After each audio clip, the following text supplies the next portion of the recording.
তো কি অবস্থা সবার? আরো একটা জিনিস সবাইকে দেখাই দিই। আমরা যখন কোনো অটো বা জিমেল এগুলোর মধ্যে আপডেট আনি, এগুলো কি করতে হয়? সাপোজ আমার এই ফাইলের মধ্যে 10টা অটো নামের ফাইল আছে। এই যে অটো নামের ফাইল আছে, আমি যদি কোনো অটো আপডেট আনি তখন সবাই কি করতে হয়? এটা ডিলিট করতে হয়, সবগুলাতে গিয়ে একটা একটা করে ডিলিট করতে হয়। তো এই জিনিসটা থেকে বাঁচার জন্য, মানে একই সাথে সবগুলা ফাইল ডিলিট হয়ে যাবে, আবার নতুনটা হচ্ছে যে একই সাথে সব জায়গায় পেস্ট করার জন্য একটা ইজি সলিউশনও আছে, যেটা হচ্ছে যে আমার ভাই শুভ একটা আনছিল। শুভরটা আমি ট্রাই করে দেখি নাই, তোমরা চাইলে শুভরটা ইউজ করতে পারো, বা আমি যেটা দেখাচ্ছি এটাও একটু দেখতে পারো। তা এই যে ফাইল ম্যানেজমেন্ট সিস্টেম, এটাতে ডাবল ক্লিক করব, এটা ওপেন হবে। এখানে বলতেছে enter your main directory path. আচ্ছা ঠিক আছে, সাপোজ আমি এগুলার সবগুলার ভিতরে যে অটো নামের ফাইল আছে এটা ডিলিট করব, তাহলে আমি কি করব? এটার লোকেশনটা, ফাইল পাথটা আমি কপি করে নিব। কপি করার পরে, সরি, এখানে হচ্ছে গিয়ে আমি এটা পেস্ট করে দিব। পেস্ট করার পরে এখানে কি দেখাচ্ছে? List common files across folders. আচ্ছা, delete a specific file from all folders. তারপর আরো কিছু জিনিস আছে। তাহলে আমরা লিস্ট কমন ফাইলস, আমরা কমন ফাইল এগুলো সবগুলোর ভিতরে কি কি ফাইল কমন আছে আমরা ওটা দেখব। তাহলে আমি ওয়ান দিলে দেখতে পাচ্ছি অটোপাইটা কমন আছে, বলতেছে 10টা ফাইলের মধ্যে। ক্রেডেনশিয়ালস কমন আছে, জিমেল পাই কমন আছে, সেম ভাবে জিমেলত কমন আছে। তারপরে এগুলা সবই কমন আছে বলতেছে। আচ্ছা ঠিক আছে, হয়ে গেল।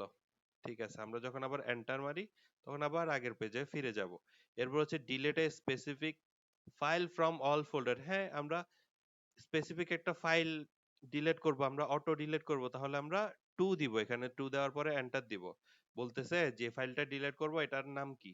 এটার নাম হলো auto auto dot py। Same to same, same to same এই অটোর ফাইলটার নাম কি? Auto dot PY. এটা সেম টু সেম দিতে হবে। তো সেম টু সেম দেওয়ার পরে কি করবে এটা? ঠিক আছে, এই 10টা থেকেও এগুলো সব ডিলিট করে ফেলছে। ঠিক আছে, ফাউন্ড 10 ফোল্ডার্স। আচ্ছা, 10টা ফোল্ডারের ভিতরে ওইটা পাইছে বলছে, সবগুলো ডিলিট করে দিছে। ডিলিট করার পরে বলতেছে কন্টিনিউ মারো। আচ্ছা ঠিক আছে, কন্টিনিউ। আচ্ছা আমরা একটু দেখি তো সবগুলো থেকে অটো ডিলিট হয়ে গেছে না। আমরা দেখতে পাচ্ছি এখানে অটো নামের কোনো ফাইল নেই। সেম এখানে। আচ্ছা 10 নাম্বারটাতে যাই, এখানেও নাই। তাহলে অটো নামের তো নাই। সাপোজ নতুন একটা আপডেট ফাইল করছি আমরা, নতুন একটা আপডেট অটো আনছি, এটা এটা আমরা কি করব? ওইটার মধ্যে এখন দিয়ে দিব। আচ্ছা আমাদের এখন কি করতে হবে? হ্যাঁ, এখানে বলতেছে add a file to all folders. আচ্ছা আমাদের এখন চার দিতে হবে। আমরা এমন একটা, মানে অটো পাই, নতুন আপডেট পাইটা সবগুলা ফোল্ডারে দিব, 10টা ফোল্ডারে দিব। তাইলে আমরা 4 সিলেক্ট করব, এন্টার মারবো। তাহলে বলতেছে enter the path of the new file to add. আচ্ছা নতুন ফাইল যেটা, এটা সাপোজ ধরে রাখি আমরা এটা, এটা কি করব? গিয়ে কপি পাত করব।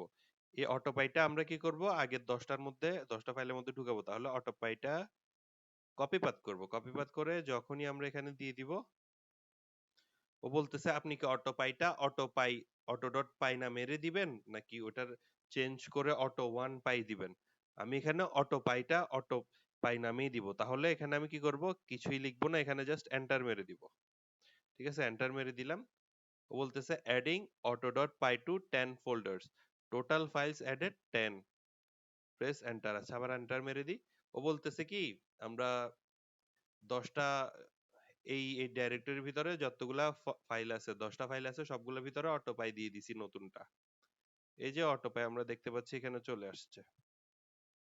ঠিক আছে, একেবারে সেম টু সেম জিনিস হচ্ছে যে শুভ করছিল, আমি আমার মতো করে করলাম।